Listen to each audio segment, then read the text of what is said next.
नमस्कार, स्वागत है आपका आवाज अड्डा में। मैं हूं नीरज और हमने अपने शो का नाम आज रखा है जस्ट चिल। आप सोच रहे होंगे ये क्या नाम हुआ। भाई ये नाम इसलिए हुआ कि पिछले 1.5-2 महीने 3 महीने में आप देखिए तो आप चिल ही कर रहे हैं मार्केट में। इतनी ज़बरदस्त तेज़ी बनती है, बीच में अचानक से किसी को लगता है कि बहुत महंगे हो गए मिड कैप में, तो 1-2 दिन वो लोग उसको गिराने की कोशिश करते हैं, लेकिन वो फिर से बाउंस बैक करते हैं और मार्केट ऐसे ही अपने हिसाब से बढ़िया चलता हुआ दिख रहा है। कहीं कोई समस्या है नहीं, रैली बनी हुई है सब तरफ में। तो इसलिए हमने सोचा इसका नाम आज रखा जाए जस्ट चिल। आराम करो, तेज़ी है उसका फ़ायदा उठाओ, लेकिन सावधानी भी ज़रूर रखो। ये एम्बेडेड है उसके साथ, ये तो हमेशा जुड़ा रहता है मार्केट में अगर आप हैं। लेकिन हर हफ्ते जब हम शो करते हैं तो हम उन विषयों को टच करने की कोशिश करते हैं कि आपके दिमाग में इस समय क्या चल रहा होगा।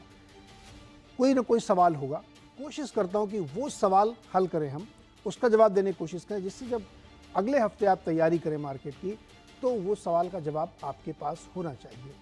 तो क्या 4 बड़े सवाल इस वक्त आपके दिमाग में चल रहे होंगे, पूरे मार्केट के लोगों के दिमाग में चल रहे होंगे, उनको शो हम लोग हल करेंगे। और ऑन द शो यानी आज शो में क्या है, इसमें 4 पॉइंट्स हैं हमारे पास। पहला तो एक सबसे बड़ा दिमाग में चल रहा होगा कि यूएस में क्या हो रहा है। वहाँ के जो सेंट्रल बैंकर हैं मिस्टर पावेल, उन्होंने गुगली दे दी है। उन्होंने ये कहा कि अभी टाइम नहीं आया रेट कट करने का, देखेंगे, काटेंगे इस साल, लेकिन कब पता नहीं। तो जो मार्च में उम्मीद थी वो जून तक पहुंची। अभी जून की उम्मीद बनी है या डिम हो गई है, क्या हो रहा है यूएस इकोनॉमी में, उसको समझेंगे। साथ ही यूएस में भी बड़ी तूफानी रैली है, इकोनॉमी भी चल रही, मार्केट भी चल रहा है, तो वो क्या हो रहा है इसको समझेंगे। एक सवाल तो ये हो गया। दूसरा सवाल आपके दिमाग में ये होगा, भारतीय बाजारों में एनबीएफसी फाइनेंशियल इंस्टीट्यूशंस में कुछ सख्तियां की गई हैं आरबीआई की ओर से। 2 आपको एकदम लेटेस्ट याद होंगे, आईएफएल फाइनेंस और जेएम फाइनेंस। कुछ दिन पहले पेटीएम के खिलाफ भी ऐसी एक सख्ती बरती गई थी। तो दरअसल वहाँ पे क्या प्रॉब्लम है, कितनी चिंता आपको करनी चाहिए, आप इन्वेस्टर हैं तो भी, अगर नहीं इन्वेस्टर है तो भी मार्केट के जानने के लिए, क्या ये एक सिस्टमिक प्रॉब्लम है या कंपनी स्पेसिफिक प्रॉब्लम है, और प्रॉब्लम क्या है ये समझेंगे। तीसरा पॉइंट होगा कि मिड और लार्ज कैप की बहुत ज़्यादा मतलब 2 कैंप बन गए मार्केट में। एक कैंप कहता है मिड कैप बहुत भाग गए हैं, स्मॉल कैप और ज़्यादा भाग गए हैं, उनको नीचे आना चाहिए, लार्ज कैप चल नहीं रहे, अभी नहीं चल रहे हैं तो मैं क्या करूं, लेकिन उनका दर्द है तो उसको रिस्पेक्ट करना चाहिए। तो क्या कोई आर्बिट्राज है क्या इनके बीच में, कि आप इससे निकल के उसमें चले जाएँ या उससे निकल के इसमें चले जाएँ, इसको समझेंगे। और चौथा और आखिरी है IT स्टॉक्स। क्या करना है उसमें, खरीदना है, बेचना है, दूर रहना है, क्योंकि इंडिया और यूएस के जो IT स्टॉक्स हैं उनमें एक अजीब तरीके की तेज़ी है। हालांकि यूएस में एक अकेला सब पर भारी पड़ रहा है और उसी ने सबको टांग रखा है, उसका नाम है एनवीडिया। इतनी ज़बरदस्त रैली शायद यूएस में पहली बार किसी ने देखी होगी कि रिजल्ट के दिन वो स्टॉक एक नए रिलायंस को जन्म दे देता है। 24-20 लाख करोड़ का मार्केट कैप बढ़ता है। क्या वो ठीक है रैली? एआई का जो पूरा एक फ्रेंजी चल रही है वो जस्टिफाइड है, वहाँ का मार्केट जस्टिफाइड है कि नहीं है? IT driven rally. और भारत में भी हम लोग कह रहे हैं कि आईटी नहीं चल रहा है, लेकिन आप देखिए टीसीएस को या आप मिड कैप आईटीज को देखिए। तो आईटी स्टॉक्स में क्या करना सेक्टरली, इस पर भी हम लोग बातचीत करेंगे। 1 बाय 1 टॉपिक लेंगे, आपस में मिक्सअप नहीं करेंगे। पहला टॉपिक होगा कि यूएस में क्या हो रहा है, इस पर हम लोग बातचीत करेंगे इस पूरे शो के दौरान। 3 हमारे विशेष मेहमान हैं। गुरमीत चड्ढा, आप बहुत अच्छी तरह से परिचित हैं, कंप्लीट सर्कल के सीआईओ फाउंडर हैं। साथ ही अनुराग सिंह यूएस से हमारे साथ जुड़ते हैं, एनसिट कैपिटल के पार्टनर और सीआईओ हैं। और हमारे एक नए दोस्त, नए मित्र इस शो में आज पहली बार हमारे साथ जुड़ रहे हैं, अमित कुमार गुप्ता, जो फिनट्रक कैपिटल के फाउंडर हैं। अमित जी, आपका विशेष स्वागत है। आप पहली बार हमारे शो में, उम्मीद करते हैं आपको बहुत मज़ा आएगा, फिर आप हमारे साथ हमेशा जुड़ते रहेंगे। तो जैसा हमने कहा कि पहला टॉपिक है हमारा, यूएस में क्या हो रहा है, ये अनुराग जी समझाएंगे, क्योंकि सब कुछ उधर से ही होता है गड़बड़। अभी देखिए गुगली मार दी पावेल जी ने, मार्च के बाद जून, अभी जून में पता नहीं क्या होगा, नहीं होगा, होगा कि नहीं होगा, और क्या हो रहा है। अनुराग जी, क्या हो रहा है ये यूएस में? नीरज जी, एक तो आप फेलो फेलो पैनल मेंबर्स को नमस्कार, और गुरमीत जी को सत श्री अकाल। सो तो नीरज जी देखिए, सब कुछ डिपेंड करता है कि उम्मीदें क्या थी। तो कुछ हद तक मार्केट ने ज्यादा उम्मीदें जगा ली थी, और ये 5 और 6 रेट कट्स की तो देखिए उम्मीद गलत थी।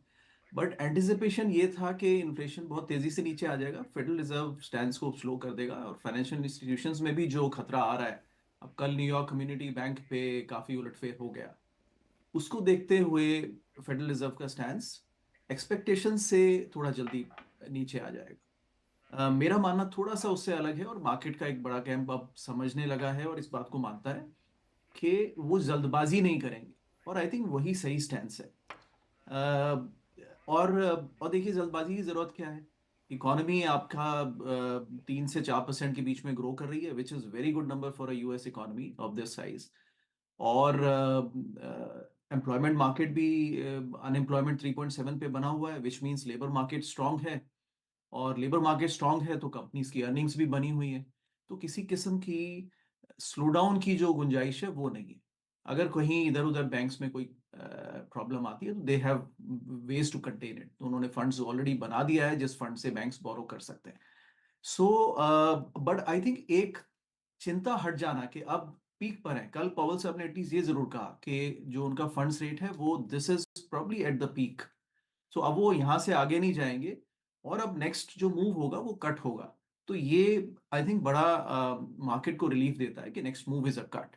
एंड मेरा सेंस है कि मार्केट में अबाउट 2 से 3 कट्स इस साल आ सकते हैं। हो सकता है वो पहला कट अबाउट जून मीटिंग में नहीं तो जुलाई मीटिंग में दे दें, लेकिन उसके बाद फिर 2-3 महीना रुक जाए और फिर आराम से अगला 25 बेसिस पॉइंट कट दें। सो 2 से 3 से ज्यादा उम्मीद नहीं करनी चाहिए, और उसकी जरूरत भी नहीं है। और तकरीबन ये नजरिया है अनुराग, नीरज। एक चीज मुझे बताइए, किस बेसिस पे आप कह रहे हैं कि दो कट भी होने चाहिए? हाँ। पहले 4 की 6 की सब एक्सपेक्टेशन लगाए थे, वो खिसकते खिसक, मेरे को ये आप समझाओ कि बेसिस क्या है। देखिए, आपके यहाँ की ग्रोथ एनुलाइज बेसिस पे 2.5% की है ना, क्वार्टरली और हाई आ रही है। जॉब हम्म। मार्केट बहुत स्ट्रांग है, कंजम्पशन बना हुआ है, क्रूड कंट्रोल में है, तो क्यों करना चाहिए रेट कट? हम्म।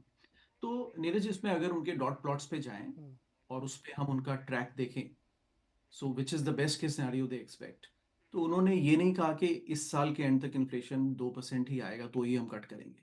पवल साहब भी रिपीटेडली ये कह रहे हैं कि we don't want to wait जब इन्फ्लेशन 2 हिट करें तो ही हम कट करें, but we want to see a falling trend.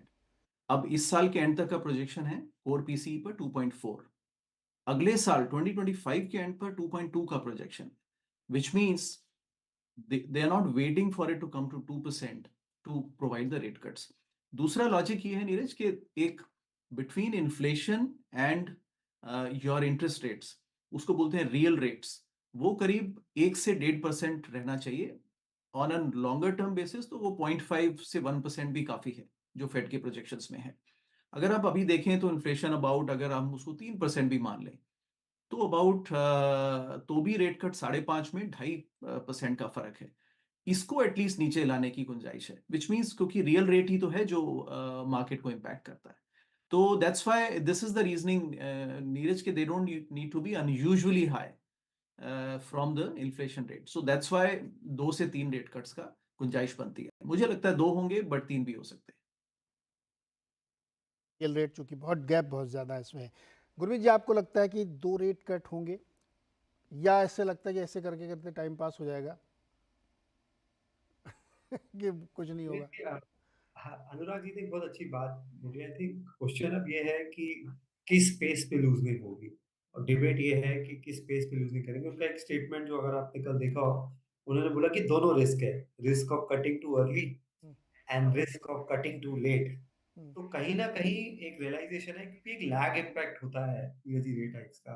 और 11 रेट हाइक अनप्रेसिडेंटेड है, लेट का लेवल है। अभी हमने देखा कल एक और रीजनल बैंक में शेयर प्राइस राउंड हुआ, तो पुरानी यादें ताज़ा हो गई सिलिकॉन वैली बैंक की और रीजनल बैंक्स की। दूसरा, अगर आप उनका डेटा देखेंगे तो थोड़ा सा ना, हाउसिंग मार्केट अगर आप देखेंगे तो बिल्कुल फ्रोजन सा है। लो हाउसिंग सेल्स घट रहा है, लग्जरी बढ़ रहा है।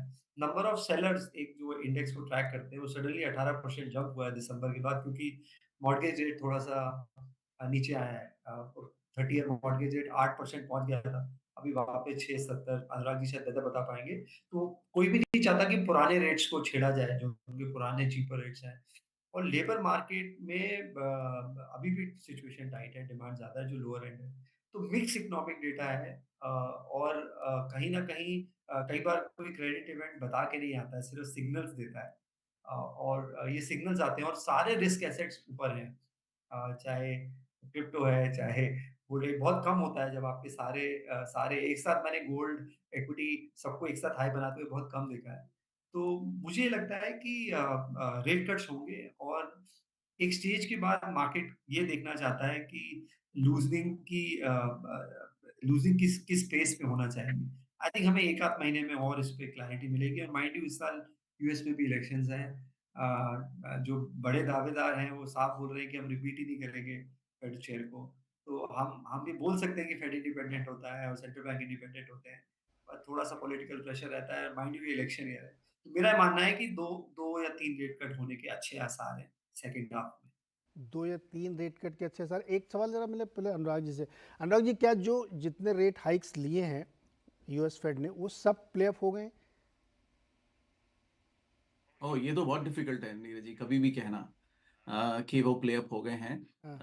लार्जली बिकॉज एक तो यहाँ पर बिकॉज सारा मॉर्गेज फिक्स्ड रेट पर ही होता है, हम्म, तो ये एक रीजन भी रहा है कि रेट हाइक्स उतना स्ट्रांगली पर्कुलेट नहीं हुए इकोनॉमी में। हम्म, बिकॉज आपका अबाउट पूरा मॉर्गेज का 70% रीफाइनेंस हो गया था, hmm, which mean 70% of the market, और actually today 80% of the market is below 4%। Hmm, तो ये जो 7-6% के रेट है, ये वो उस 80% को फर्क डाल ही नहीं रहे हैं। हाँ, थोड़ा लॉकडाउन मार्केट लॉकआउट हो गया है थोड़ा, बिकॉज सेलर्स नहीं आ रहे हैं, बट अल्टीमेटली जो रिफ्लेक्ट कर रहा है मार्केट वो ऑटो लोन्स के थ्रू कर रहा है, and other other in other ways कर रहा है, अदर स्मॉल लोन्स में कर रहा है। हाँ, बट लास्टली ये भी एक इस बार कंपेयर टू लास्ट टाइम 2008 के नजरिए के हिसाब से देखें तो ये एक फर्क रहा है। तो I don't think play out हो गया है, दैट्स वेयर आपका वो पहला सवाल हम्म, कि उनको they don't need to wait till 2% because accidents can happen, so they need to keep the real rate in mind and उसको घटाना शुरू करना पड़ेगा उनको अभी, और वो कर देंगे। that's the reason कि they should start putting the brakes. Okay. Gurmeet आपने कहा कि गोल्ड भी चल रहा है, बिटकॉइन भी चल रहा है, मार्केट भी चल रहा है, तो सबका साथ सबका विकास हो सकता है ना? नहीं हो सकता? ये जब होता है तो टिपिकली पुराना एक्सपीरियंस अच्छा नहीं है यूफोरिया का। हाँ, और मुझे ऐसा लगता है कि यूएस इकोनॉमी में स्ट्रेस पॉइंट्स हैं। हाँ, थोड़ा सा हम अपने देश को जरूर वैल्यूएट करते रहते हैं। वहां पे आप देखिए मार्केट कैप टू जीडीपी कुछ कुछ और ही है। और थोड़ा सा मुझे लगता है केयरफुल होना चाहिए। बट जैसा जैसा मैं ये पहले भी बोल चुका हूँ, ये साल बॉन्ड भी अच्छा रिटर्न देगा। आप अगर थोड़े सेंसिबल हैं हम्म, और थोड़ा सा रिटर्न एक्सपेक्टेशन रीसेट कर सकते हैं। देखिए रेट कट्स लगभग हर देश में होने वाला है। हम्म, आप आर्ग्यू कर सकते हैं 6 महीने, 9 महीने, साल, रेट कट होने वाला है। यील्ड यूएस में 4 के ऊपर है, इंडिया में 7 के ऊपर है। अगर नीचे आती है 50 से 100 बेसिस पॉइंट्स, ठीक-ठाक मार्क टू मार्केट गेन बनेगा। मैं इक्विटी फंड मैनेजर हूँ, फिर भी ये बात बोल रहा हूँ, हम्म। रिस्क रिवॉर्ड बहुत अच्छा है बॉन्ड में। और थोड़ा-सा एक्सपेक्टेशन रीसेट करने की ज़रूरत है। ये बहुत बहुत अननेसेसरी एक्सपेक्टेशन सेट हो रहा है मार्केट में। बस मुझे यही खतरा लगता है फिलहाल। मनीष डांगी भी यही कहते हैं कि बॉन्ड में अच्छा पैसा बनेगा, जबकि वो भी फंड मैनेजर हैं। अमित जी, यूएस को हम लोग बार बार इसलिए ट्रैक करते हैं क्योंकि हम लोग की लाइफ में असर डालता है, रोज सुबह उठ के देखना ही पड़ता है। अब वहाँ तो जो स्थिति बन रही है कि मार्केट भी चल रहा है, गोल्ड भी चल रहा है, पैसा खूब है, जॉब मार्केट भी बढ़िया है। आपको क्या लगता है कि यूएस का देखने का हम लोगों का नज़रिया क्या होना चाहिए? आप कैसे अपनी रिपोर्ट जब बनाते हैं तो उसमें यूएस को कितनी डिस्काउंटिंग देते हैं? देखिए नीरज जी, इसमें ये बहुत रेयर होता है कि सारी एसेट क्लासेस एक साथ चले, जो कि अभी हो रहा है कि इक्विटी भी चल रही है, गोल्ड भी चल रहा है, बिटकॉइन भी चल रहा है और बॉन्ड मार्केट्स भी चल रहा है। लेकिन अभी जो प्रॉब्लम है वहाँ पे ये है कि वहाँ पर काफ़ी डाइवर्जन है इवन इन इक्विटी मार्केट्स। अगर आप इक्विटी मार्केट्स भी देखें, जो टॉप 7 हम कहते हैं, वहीं से सारी रिटर्न्स आई हैं।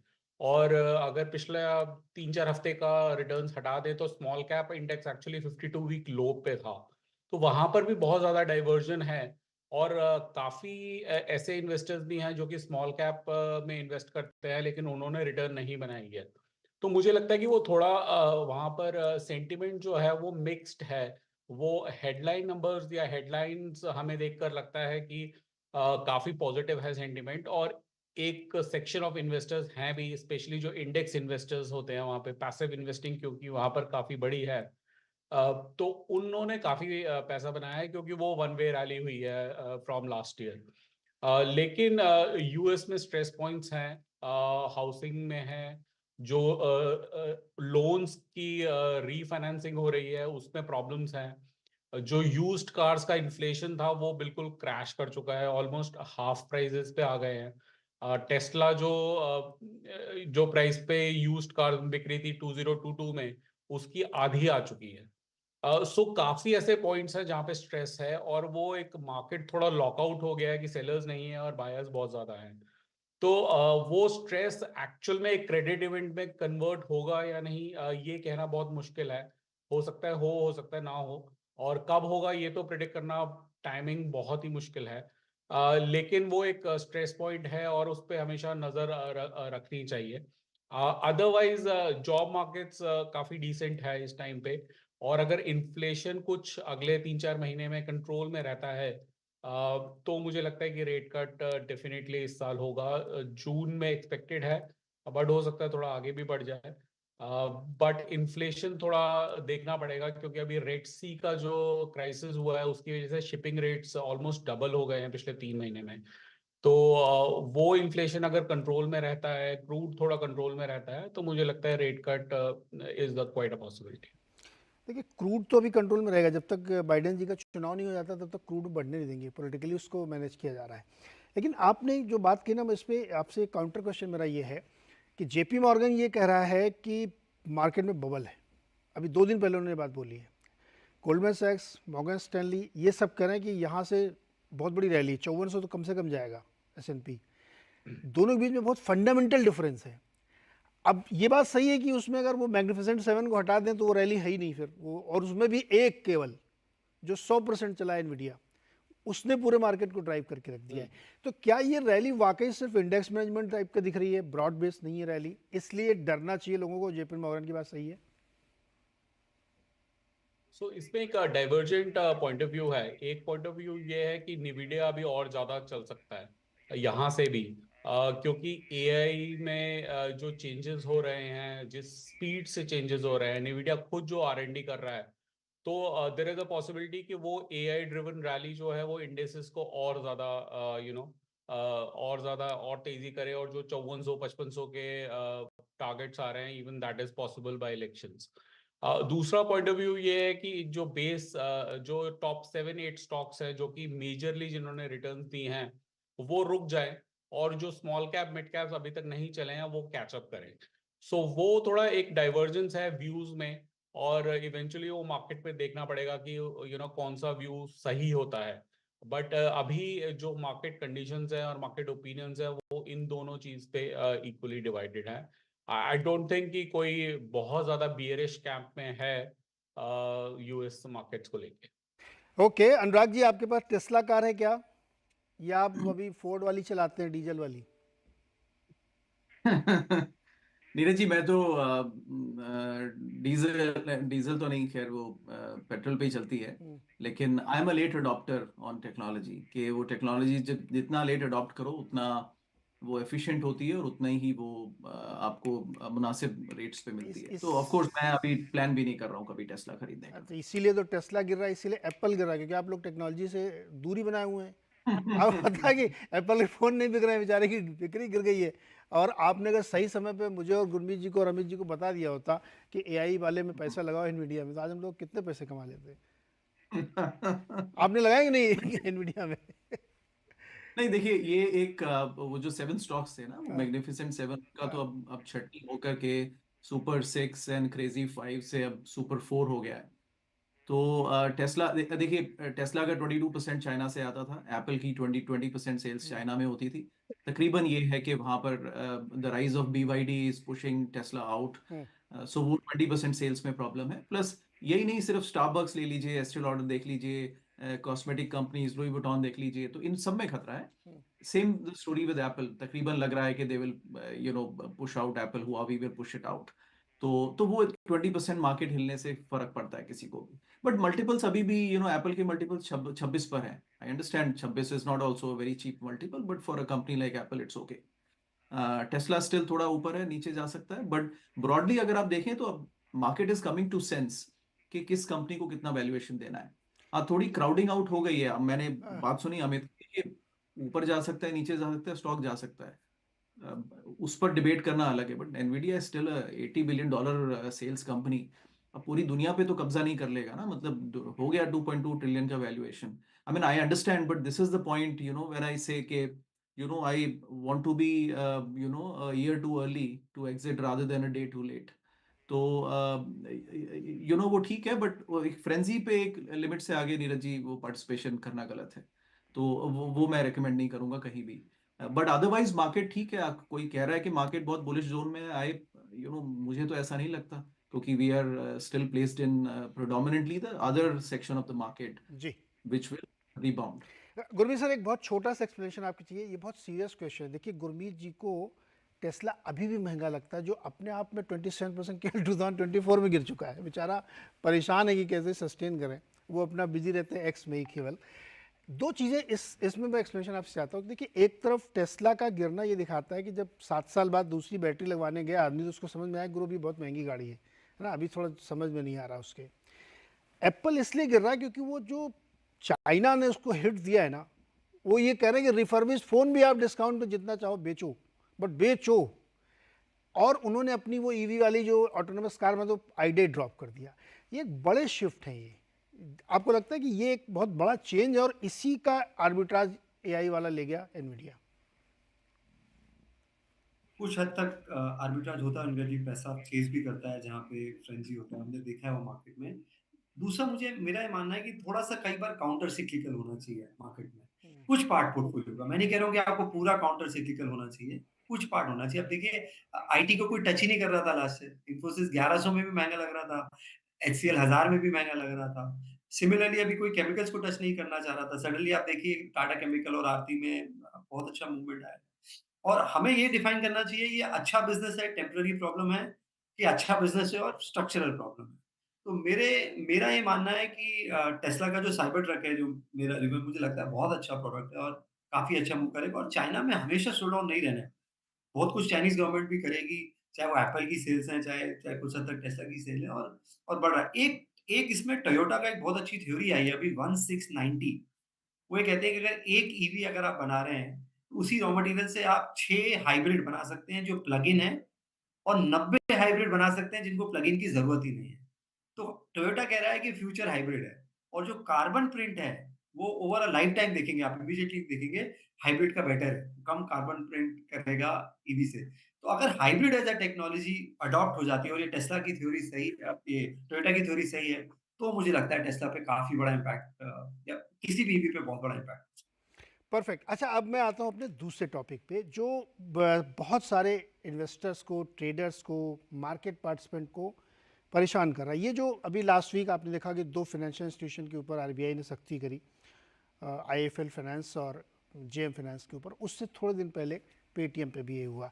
गुरमीत जी, चूंकि आप बैंकर रह चुके हैं और बहुत डीपली इस इंडस्ट्री को समझते हैं, ये क्या एक सिस्टमिक प्रॉब्लम है या वन ऑफ प्रॉब्लम थी? कितनी सीरियसली इसको समझना चाहिए? देखिए, Neeraj ji, problem one of नहीं है, और आई थिंक आरबीआई पुरानी एक्सपीरियंसेस से लर्न कर रहा है। आप देखिए, आप उसको पीस में मत देखिए, पूरा लिंकेज है। पहली चीज आरबीआई ने जो बोला था, जब उसने रिस्क वेट बढ़ाया था पर्सनल लोन का, वो लिंकेज से थोड़ा सा परेशान था बैंक एनबीएफसी का जो लिंकेज है। तो पहले उन्होंने रिस्क वेट बढ़ाया अनसिक्योर्ड लोन पे। उसके अलावा वो कुछ पॉकेट्स में यूफोरिया से परेशान था। तो जो जो फॉर एग्जांपल गोल्ड लोन है, वहाँ पे जो लैप्सेस दिखे वो एक तो प्योरिटी और वेटेज को देखे देखे, दूसरा बहुत ज़्यादा कैश डिसबर्सल हुआ गोल्ड लोन में अगेंस्ट, जो कि लिमिट से ज़्यादा है, जो कि आईएफएल के केस में हुआ। जेएम के केस में आईपीओ फाइनेंसिंग में उन्होंने देखा कि कुछ एक सर्टेन आईपीओस में और प्राइमरी इश्यूएंसेस में a common group of investors को लेवरेज दे रहे थे, और उससे प्राइसेस जो हैं, फेयर प्राइस डिस्कवरी नहीं हो रही थी। अगर आप इतना लेवरेज करेंगे और एसएमई और स्मॉल आईपीओस में करेंगे, तो ऑब्वियसली प्राइस डिस्कवरी में प्रॉब्लम आएगा। इससे पहले उन्होंने बैन को किया था, एचडीएफसी बैंक को credit card, new credit card के लिए 8-9 महीने का बैन किया था। डिजिटल सर्विसेज के लिए 1 साल से ऊपर का बैन। कोटक महिंद्रा में बाहर के सीईओ के लिए आरबीआई ने बहुत टफ स्टांस लिया, इंटरनल कैंडिडेट्स। तो आई थिंक ये पूरा बैंकिंग सिस्टम की बेनिफिट बेहतरी के लिए है। कोई भी रेगुलेटर, और यहाँ पे रेगुलेटर प्रोएक्टिव है। एक ज़रूर चीज़ हो रही है, मार्केट को एक चीज़ लगती थी कि एनबीएफसीज़ में रेगुलेटरी आर्बिट्राज है, कि तभी आप एनबीएफसीज को 6-7 का मल्टीपल देते थे और बैंक को 3-4 का देते थे। मुझे लगता है उस थीसिस को थोड़ा-सा रिविज़िट करना पड़ेगा। आरबीआई बड़ी एनबीएफसीज को और जो थोड़ी भी मिड साइज़ एनबीएफसीज हैं, उनको भी अच्छे से रेगुलेट करेगा और एक एडवांटेज मुझे लगता है बैंक्स को मिलेगा नियर टर्म में over NBFCs in the recent run up. दूसरा मुझे लगता है कुछ अच्छी एनबीएफसी जो कि कोलैटरल डैमेज हो रहा है। बजाज फाइनेंस गिर गया क्योंकि वो भी आईपीओ फाइनेंसिंग करता था। पूनावाला में क्योंकि गोल्ड लोन सेल्स की अच्छी है और यूज्ड कार सेल्स की अच्छी है। तो कुछ अच्छी एनबीएफसीज छोला मुझे लगता है वहाँ पे शायद एक वैल्यू ज़ोन आता दिखाई दे रहा है। तो नियर टर्म में मुझे लगता है बैंक्स को बाज़ार फ़ेवर करेगा क्योंकि ये जो रेगुलेटरी आर्बिट्राज की थीसिस है ये चैलेंज अमित, इस जितने नाम हम लोगों ने, इसमें एक बैंक ऑफ बड़ौदा भी था, उसमें भी कुछ दिन पहले हुआ था। आप इस प्रॉब्लम को कैसे देख रहे हैं? और जैसे गुरमीत कह रहे हैं कि इसमें कुछ कुछ जगहों पे ज़बरदस्ती बेचारे गिरे जा रहे हैं, इस प्रॉब्लम कहीं और है, लेकिन जो कि सिस्टमिक है तो चलो उनको भी निपटा दे रहे हैं लोग। आप कैसे देख रहे हैं इस प्रॉब्लम को? राइट। सो इसमें ये जो पिछले 6 महीने में सारे रेगुलेटरी ऑर्डर्स आए हैं, ये यूजुअली या तो ऑपरेशनल इश्यूज की वजह से आए हैं, या फिर केवाईसी रिलेटेड इश्यूज हैं, या जो ऑपरेशन हम करते हैं, चाहे वो वैल्यू करना हो लोन का या लोन डिसबर्स करना हो, उसमें इश्यूज आए हैं। ये ऑडिट्स लेकिन उससे भी पहले के चल रहे थे। सिर्फ ऑर्डर्स पिछले 6 महीने में आए हैं, तो हमें ये देखना है कि प्रॉब्लम एक्चुअली मार्केट में या इन कंपनीज में स्पेसिफिकली काफी पहले से चल रही थी। इट्स जस्ट दैट कि पिछले 6 महीने में सारे ऑर्डर्स आए हैं। So like bank of Baroda में तो it was completely fraud, where the employees were actually creating fictitious accounts. Similarly Bajaj finance में भी अक्टूबर नवंबर में जो ऑर्डर आया था, उसमें अनसिक्योर्ड लेंडिंग पे ही अटैक किया गया था। जो उनके क्रेडिट कार्ड के 2 लोन्स थे, उस पे काफी ज्यादा इंटरेस्ट वो चार्ज कर रहे थे, जिसको रोका गया था। देन नवंबर में भी हमने देखा कि रिस्क वेट्स को बढ़ाया गया, और वो अनसिक्योर्ड लेंडिंग का ही पार्ट था कि इतनी ज्यादा अनसिक्योर्ड लेंडिंग हो रही थी, और वो कैपिटल फिर इवेंचुअली या तो कंजम्पशन में यूज हो रही थी या कैपिटल मार्केट्स में वापस आ रही थी। तो मुझे लगता है कि ओवरऑल जो सारे एग्जाम्पल्स पिछले 6 महीने में हमारे सामने आए हैं, उससे यही लगता है कि RBI is very serious about reducing the liquidity in the market overall. और वो लिक्विडिटी को लीवरेज, जो एक्स्ट्रा लीवरेज हो रही है स्पेशली अनसिक्योर्ड फॉर्म में, उसको वो कम करना चाहते हैं। और उसको कम करने के लिए जब उन्होंने ऑडिट्स किए हैं, तो और भी इश्यूज सामने निकल के आया है, चाहे केवाईसी रिलेटेड हो चाहे ऑपरेशनल रिलेटेड हो। तो ये अभी तक तो कंपनी स्पेसिफिक इश्यूज हैं, बट हमें ये नहीं पता कि ये कितना बड़ा है और कितने ऑडिट्स चल रहे हैं और कितने और इस तरह के रेगुलेटरी ऑर्डर्स आएंगे। तो इसीलिए वो हम देख रहे हैं कि सिंपथी में बाकी एनबीएफसीज भी गिर रहे हैं। मुझे लगता है कि जो स्ट्रॉन्ग एनबीएफसीज हैं काफी, वो वहां पर ऑपरेशनली वो काफी स्ट्रॉन्ग है और वहां पर शायद इश्यूज ना आए, तो वो एक बाइंग अपॉर्चुनिटी डेफिनेटली रहेगी मार्केट में। बट अभी जब एक ऑर्डर आया तो फिर वो मार्केट में सेंटीमेंट थोड़ा खराब हुआ है, उस वजह से काफी स्टॉक्स नीचे आए हैं। बट मुझे लगता है कि इवेंचुअली अच्छे स्टॉक्स में ये एक बाइंग अपॉर्चुनिटी बनेगी। ओके, तो ये एक स्थिति बनती हुई देखने को मिल रही है। और इस समय शायद, जैसे कि हमारे मेहमान भी कह रहे हैं, कि थोड़ा सा बॉटम फिशिंग से बचें, या फिर बहुत ज़्यादा ड्यू डिलिजेंस आप कर लें कि भाई चलो अच्छा इसके चक्कर में ये भी गिर गया, लेकिन इसमें तो कोई प्रॉब्लम ही नहीं है। You never know. जैसे अमित कह रहे हैं कि अभी कहाँ किसकी ऑडिट चली हमें पता नहीं, वो तो जब ऑर्डर आता तब पता अच्छा था ये इनका भी चल रहा था क्या। ये एक बहुत बड़ा रिस्क है। अनुराग, बहुत क्विक कमेंट आपका इस सिचुएशन पे, क्योंकि आप इंडिया के बैंकिंग एंड फाइनेंशियल सेक्टर में पैसे भी लगाते हैं और ट्रैक भी करते हैं। हाँ बिल्कुल। सो नीरज जी, एक तो it's very hard to criticise RBI and SEBI, at least India में बैठ के तो बहुत मुश्किल है। तो मैं कुछ कोशिश कर देता हूँ। देखिए नीरज जी, एक होता है रूल्स ऑफ द गेम, और एक होता है while the game is in play उसको आके रूल्स मॉडिफाई और अडेप्ट करते रहना। Generally perception is that institutions in India little interventionist. वो इंटरवेंशन करते हैं अज्यूमिंग इन्वेस्टर इग्नोरेंस, और गार्डरेल्स को स्ट्रांग रखते हैं। I understand that, but transparently होना चाहिए। और if you are bringing a new rule, एक मार्केट कंसेंसस होता है, you take views of the industry and other experts, and then you, so उससे एक प्रिडिक्टेबिलिटी और एक ट्रैक बना रहता है. Now the difficulty is you don't know when some action will come in and the rule will change, and that actually वो interfere करता है मार्केट की फंक्शनिंग से. तो मुझे लगता है उससे थोड़ा बचना चाहिए. मुझे आरबीआई के एक्शन से कम कंसर्न है, बिकॉज उनकी रूल बुक है और वो उसी को, I think apart from the 1.25 credit, the liquidity requirements, I think that aside बाकी रूल्स को, जो एग्जिस्टिंग रूल्स है वो उन्हीं को इम्प्लीमेंट कर रहे हैं. तो आई understand that. But I think SEBI जो कि मार्केट रेगुलेटर है, आई थिंक देयर वहां पर थोड़ा मुझे ज्यादा कंसर्न दिखता है Neeraj ji, because the whole point of market is कि आप डिमांड सप्लाई को, प्राइस डिस्कवरी को, मार्केट को, invisible hand of the market जिसको बोलते हैं ना, आप उसको चलने दीजिए. और अगर उसमें आप कहीं भी इंटरवेंशन करेंगे तो उससे कहीं दूसरी जगह प्रॉब्लम हो जाएगी, फिर आप उसको भी इंटरवीन करेंगे, and then you will be seen as somebody who is intervening across the market. अभी SEBI came in and defined the mid cap and small cap and large cap limits. उन्होंने बोला कि इसमें इतना इतना ही जाएगा, उसमें इतना ही फंड में जाएगा. वो एलोकेशंस उन्होंने डिफाइन किए. ये करीब कुछ साल पहले की बात है. अब ये नया प्रॉब्लम खड़ा हो गया कि लोग देख रहे हैं कि लार्ज कैप परफॉर्म नहीं कर रहा है, और ऐसे अब उस समय देखना चाहिए था कि इनमें फ्री फ्लोट कम है, लिक्विडिटी कम है, और शेयर प्राइसेस बहुत जल्दी राइज अप कर जाते हैं. अब how can mutual funds come back and explain to their investors कि देखिए ये प्राइस डिस्कवरी तो इसको मत मानिए, बिकॉज ये तो आप ही की लिक्विडिटी की वजह से आई है. सो इससे इन्वेस्टर्स भी कंफ्यूज होते हैं. तो the invisible hand of the market हमेशा प्ले में रहता है. कुछ भूल होती भी है तो इन्वेस्टर्स का अपना रिस्क है, उनको लर्न करने दीजिए. आई थिंक वहां पर नीरज जी मैं कहूंगा कि वो वो गलती पहले हो गई.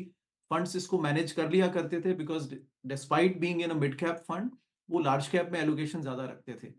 और उसका वही रीजन था कि वहां पर लिक्विडिटी है और सेफ्टी है, प्राइस डिस्कवरी हो रही है. अब वो गलती ऑलरेडी हो चुकी है.